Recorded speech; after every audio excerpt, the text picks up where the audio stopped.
সাধারণ বাজেট পেশ করা হবে আগামীকাল। তার আগে উত্তর 24 পরগনা জেলার সাধারণ ব্যবসায়ী থেকে অসংগঠিত ক্ষেত্রের কর্মীরা বাজেট নিয়ে তাদের প্রত্যাশা জানালেন।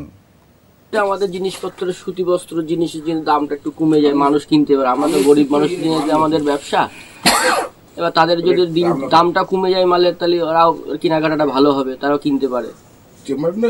আর আমরা চাই যে কেন্দ্র যে বাজেটটা বেশ পেশ হচ্ছে তাতে সবার যেটা সুবিধার্থে এমন কোনো বাজেট। মোটামুটি আমরা সাধারণ ছোট ব্যবসায়ী, আমাদের মেইন টার্গেট হচ্ছে ওই রেটটা কমানো, আইটির স্ল্যাব কমানো এবং রেট কমানো।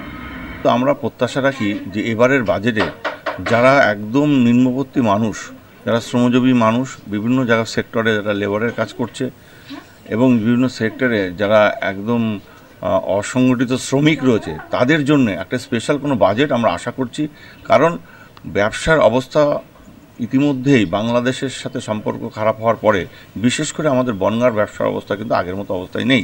তাই বাজেটটা যদি ভালোর দিকে যায়, আশা করব আমাদের সকলেরই ভালো হবে। আমাদের সাধারণ মানুষ নিয়ে কাজ, সাধারণ মানুষ যাতে দ্রব্যগুলো কিনতে পারে, আমরা যেগুলো বিক্রি করি জামা কাপড়, মানে কম দামের জামা কাপড়, এইগুলো দামটা যদি কম থাকে তাহলে মানুষ কিনতে পারবে, আমাদের ব্যবসাটা একটু ভালো হবে, এই আর কি।